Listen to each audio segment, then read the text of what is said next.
We have with us today Tetiana from Diversido, a woman behind the tech companies. I think there is something in it that in general women a bit more humble, let's say. So we have this tendency of thinking, okay, so maybe there is not that much to be proud about, so there are a lot of other people who are better, who did more and other things. Yeah, but that's very interesting what you're saying. It's not because somebody else is doing that to you, it's we are doing it to ourselves.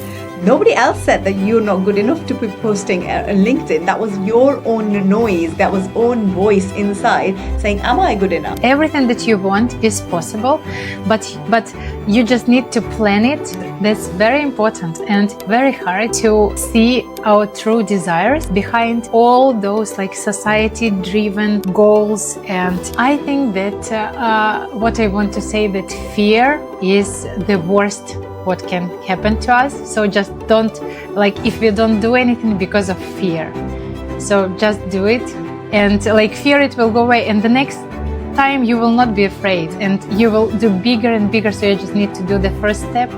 Yet another episode.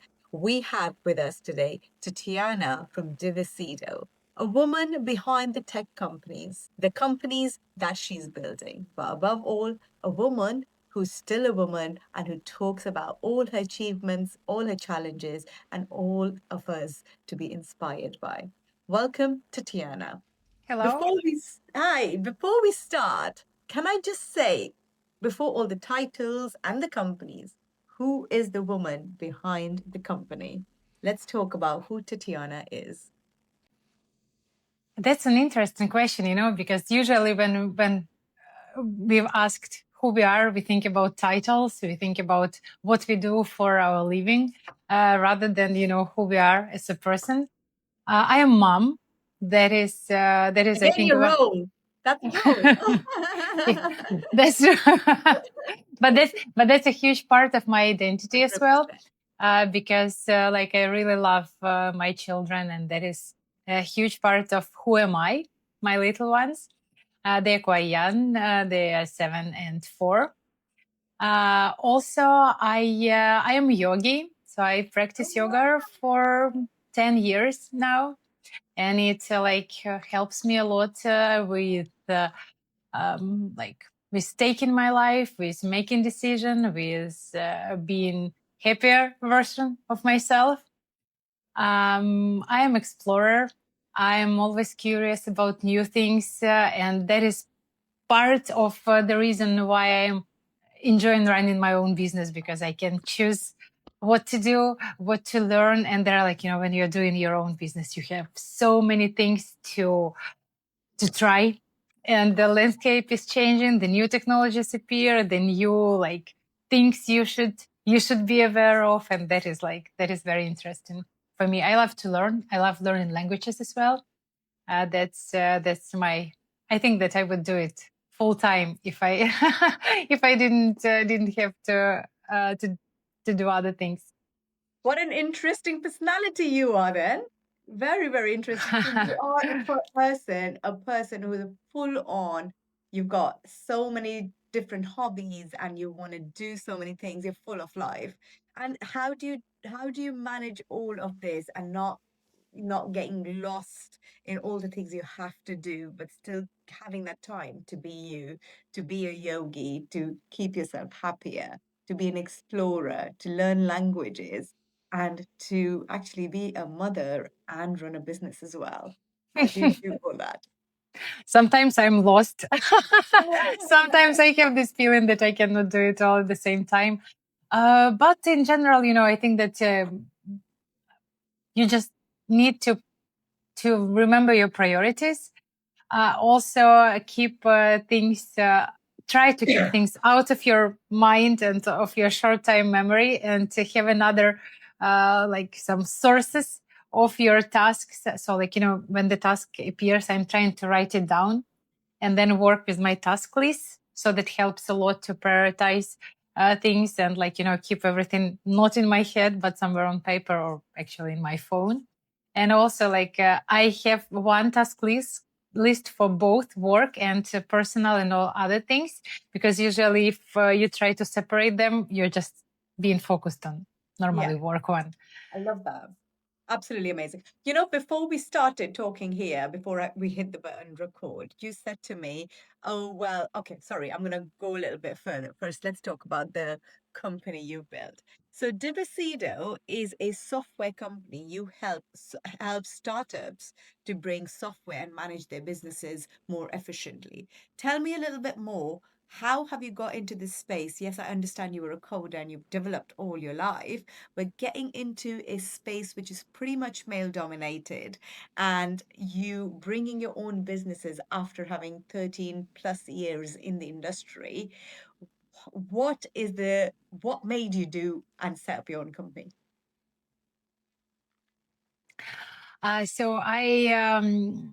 I participated in a couple of startups before founding my own company, and then one of them, the company got closed because it didn't get funding.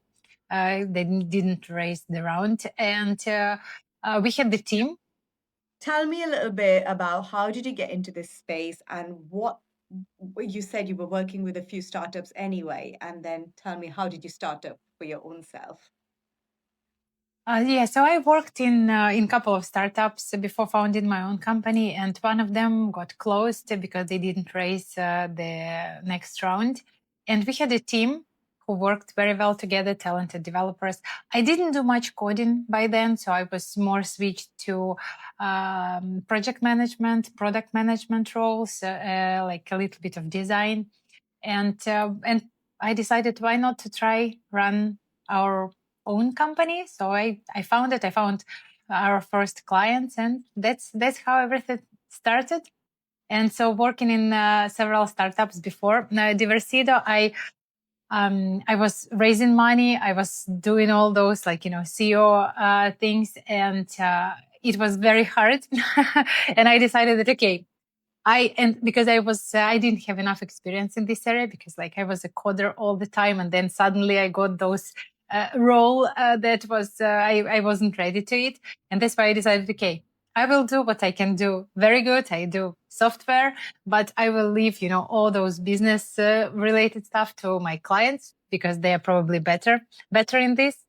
But now I'm more than 10 years past and I'm starting my own startup as well. So wearing the shoes of both client and development company. So yeah, that's an That's interesting absolutely journey. amazing. So you took the plunge, you took the risk where you were thinking, hang on a second, I'm doing this for somebody else anyway, and why not do it for myself? And there's no going back. But going back to what you just said, when you were starting up and now very recently you've started putting yourself out there because how we connected was on LinkedIn. And you said, the first thought was, who am I? Why is anyone going to be interested in what I am doing? And I can see your connections. You have a hell of connections out there. So people are definitely interested in what you're saying. And it also builds your own credibility. But why I'm asking you this question is, do you think there is a role of being a woman which made you that thought, that why are people going to listen to me? Who am I? While you are great at in your industry, you've built your own company helping startups to actually be efficient in their own companies. So why that question? That's a good one. I think there is something in it that in general women a bit more humble, let's say. So we have this tendency of thinking, okay, so maybe there is not that much to be proud about, so there are a lot of other people who better, who did more and other things. But to be honest, I work I studied in very male dominated university. I worked all my life in uh, the industry that IT, it always has been more for the boys rather than girls. Now it's getting a bit different, but when I started, it was male only world. Yeah. But I never encountered any discreditation or any or maybe I didn't notice that, but but Yeah. I didn't. Yeah. Yeah, but that's very interesting what you're saying. It's not because somebody else is doing that to you. It's we are doing it to ourselves. Nobody else said that you're not good enough to be posting a LinkedIn. That was your own noise. That was own voice inside saying, "Am I good enough? Why not?" When you've worked so hard, like if I was speaking to somebody else, they're like, "Oh, I'm not bragging, but these are my achievements. These are the things I have got awarded for." Why use the why use the word brag while you're actually talking facts that this is what I've achieved? So why do we shy by saying what we've achieved? It's okay to talk about your achievements, isn't it? Yeah, that's true. And that's why I started. And actually, and I'm enjoying it as well, so that because it's also the opportunity to meet very interesting people like you and to talk and to exchange the stories. And yeah, that's a very interesting uh, things to do. Oh, that's amazing. So tell me a little bit more about Diversido. So why I'm asking you is every startup I speak to a lot of women who are, we are starting up, we want to do our own I don't know, maybe start a business, maybe start a coaching session, maybe start into a pharmaceutical company or aesthetics or I don't know, beauty industry or anything. For a startup, why should they be investing in a software and what is the kind of what is Diversido? What do you actually give people out there? So we help startups to build their mobile applications, web applications, websites. So that's what we do. Not everybody need it. I mean, there are a lot of ready-to-use solutions, white label applications that you can just custom, especially if you're doing like coaching or I don't know, the beauty clinic. There are a lot of solutions that you don't need to build from scratch, but more modify the existing ones and just save time and money because you don't need to build it. And usually when our clients come to us and ask for something to do something that is I know already on the market, so I'm just always recommending them to go and check the solution because anyway I'm trying to help. that's That's that the first thing. So isn't that amazing that you're actually not there selling your services, you're adding value to a client. And hence your post recently was about relationship building with your client. So you in that process have built a relationship with your client because your trust they're trusting you for your honesty. You're not actually going out there, no, no, no, you have to buy it from me. You're actually giving them all solutions that are available, and then when they make a decision to come to you, is because the value you're actually adding to their lives and their businesses. So why do you think like that? Why are you not thinking like a normal business where it'll be like, these are my services, sell?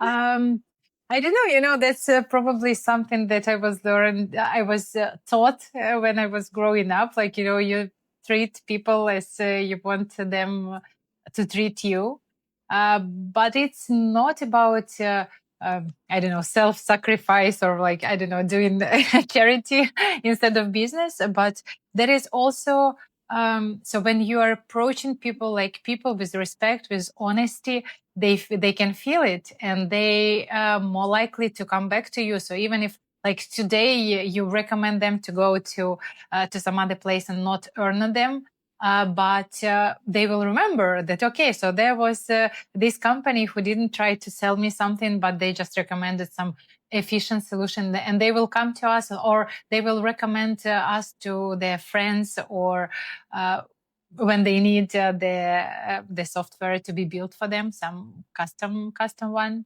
or we also provide some of more like easy to use services like website development. Everybody needs a website, so that's another thing. Yeah, so I like that is my rule, and I'm always so that is like one of our core values, the honesty, transparency, and being there for the clients. And it actually pays off in terms of loyal clients, their support. So they feel it and they respect us also, not use us as like some temporary Service filler. Yeah, provider. yeah. Yeah, Totally, because I think that is something you speak about anyway. It's about empathy, it's about flexibility, and it's about what you just said, respect your clients. So if you're in a space where you're building trust and you're gaining their trust, they are more likely to come back. And this is what brings me back to the point where you talk about behavioral science and bringing that human element to your skill set of tech. So talk to me a little bit more about, because do you think, and I also feel being a woman, your level of empathy and emotional intelligence is already very high. Does that help you bring that side of the business together? I think so. I think so because the behavioral science and behavioral design is based very much on the human psychology. And I think that women, we are much more interested in that topic and we are better with the empathy. It's easier to put ourselves in um, our user shoes and just, reflect. What do we feel? Does it feel good, or it's like something is missing there? So I'm sure that from this perspective,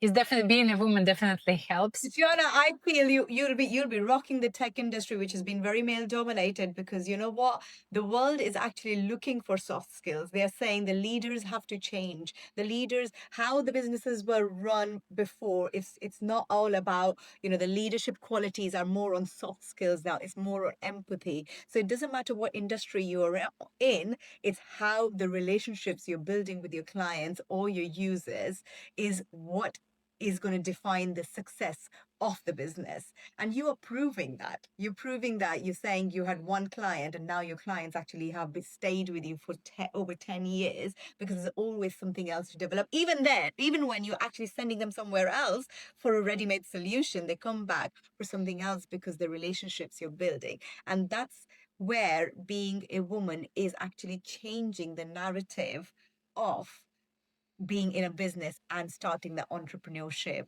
yourself. Tell me, what would your advice be for a woman who is scared to start in an industry where she thinks she might not be good enough, or it's going to be, she might be too much, or she's not going to understand?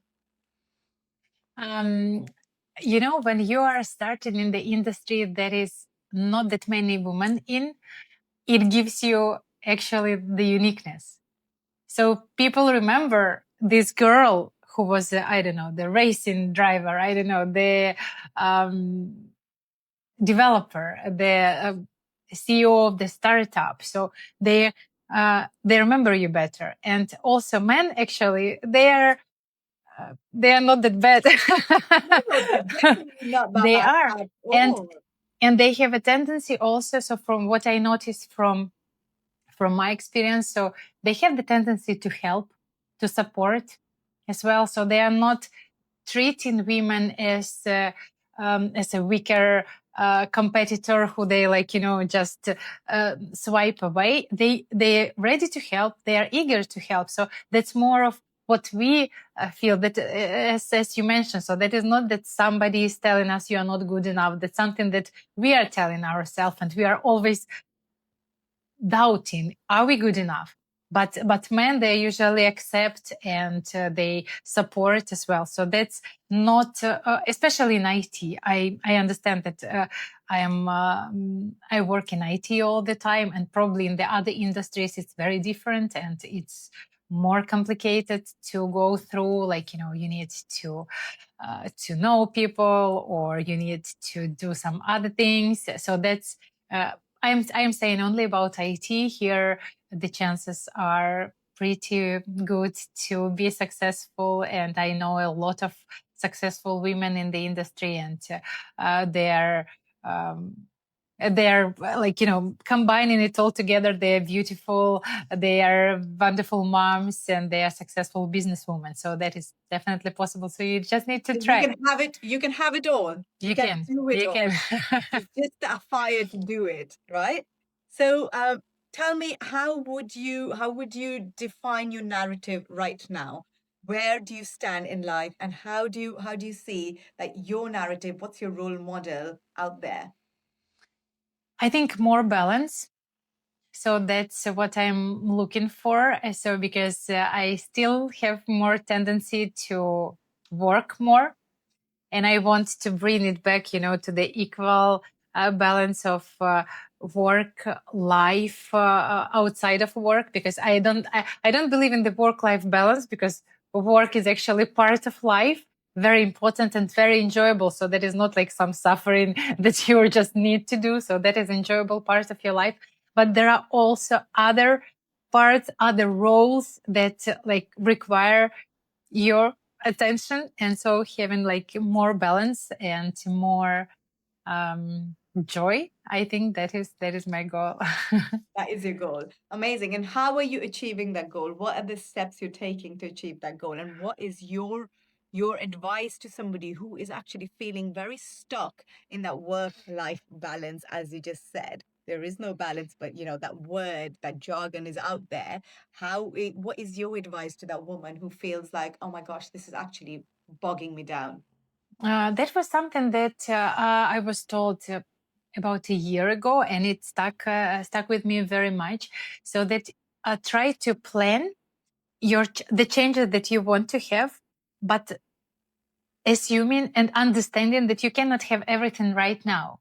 So plan for like 3-5 years. So actually everything that you want is possible, but you just need to plan it in like, years. So like, you're planning 3 years in advance. Put all the goals that you want to have in 3 years, and then include everything. So like in 3 years, what will make you like you happy, fulfilled, everything. So like travel, I don't know, spending time with your family, I don't know, your husband, everything, your income and other things, and then break it into the smaller chunks. So because like what tendency do we have when we want like something, we want it right now, and when we try to do everything like gym membership, I don't know, new dates, the like all the travels and all the work, and trying to earn all the money you want, and all at the same time. And if it's not happening in 1 month, you feel, okay, I'm failing my goals. But if you accept that you can have it all, but not right now, and just break it into the digestible pieces and plan it on this like roadmap, and that will work. Absolutely love that, because a very dear friend of mine says this all the time. She always says, you can have it all. 100% you can have it all, but maybe not at the same time. So you just have to be patient to have it all, but different times in your life. Beautiful. I also read somewhere where you said you're trying to live your life how you see it, not how others tell you to. Define that a little bit more, because we are in a society where a lot of us do things to please people. Yeah, and that's very important, and uh, very hard to see our true wishes, our true desires behind all those like society driven goals. And so think you want, but that is just the thing that like you see in commercial, you see like the generations are doing, and like other thing you see like the peer pressures as well. But here this inner voice, it's it's a hard task, and but when you understand what only you want, and then you should try to make it happen. I love that.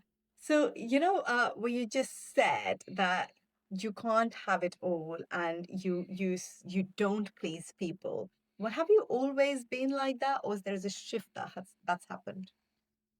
I think no, I definitely wasn't like that all the time.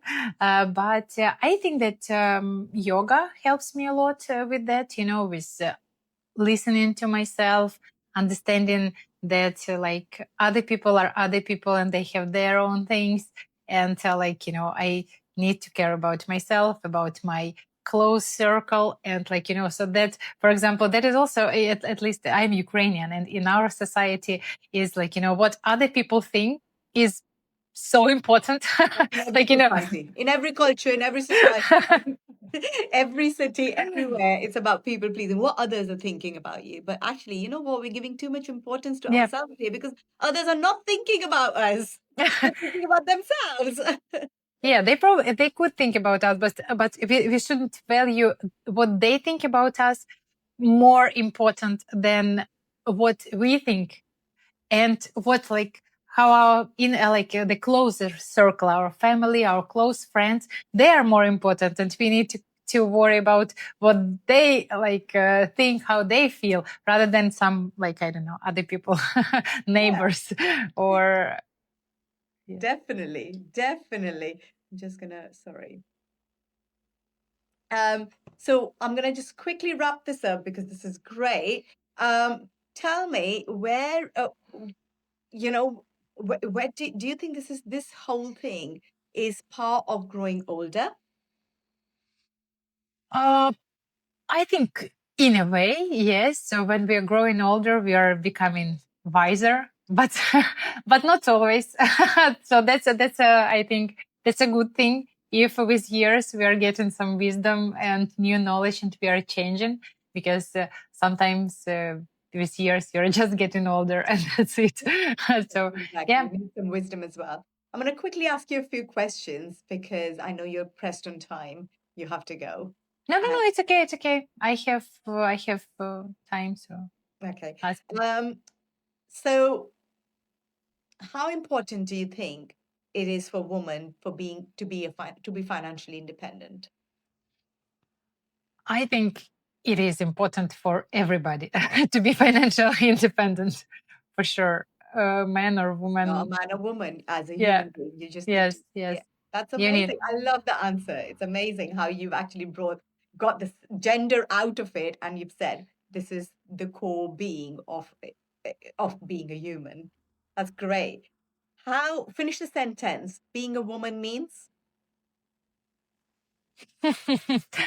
Being a woman means being gentle.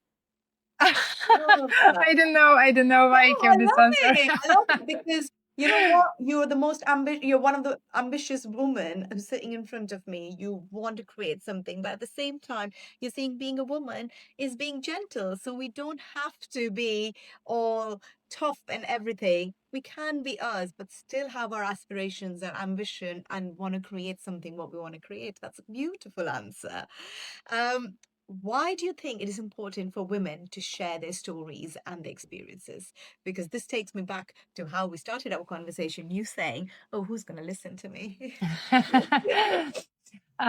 Because I think that could be a good inspiration for other women to see that, like, just the same girl is me. They are doing something, and they are not afraid, and they are. And somebody is listening to them, and somebody is talking to them, and somebody invited them to their podcast. Yay! You know what? It's so. I mean, I'm just gonna put this on record because I think you got in touch with me a few months ago saying, "What is your whole thing about podcasts? Shall I be a guest or shall I start my own?" And I said, "Try both. If you don't try, how would you know?" And that is my firm belief. Till the time you don't try, how would you know? Why are we living in a place where we don't know? Why are we putting question marks? Let's go and try. There's only one life we live, isn't it? And it's amazing when your children start echoing those words as well, because that's what my daughter always says to anything I say, "Mum, there's only one life to live." True. So true. It's been so great speaking to you. Is there anything else you wanna leave the viewers and the audience who are listening to us today? What would that be? What would that advice be for a woman who's feeling absolutely stuck? Leave her with one inspiration that she can take action towards her happiness. I think that what I want to say, that fear is the worst what can happen to us. So just don't, like, if you don't do anything because of fear, so just do it, and like, fear, it will go away, and the next time you will not be afraid, and you will do bigger and bigger. So you just need to do the first step.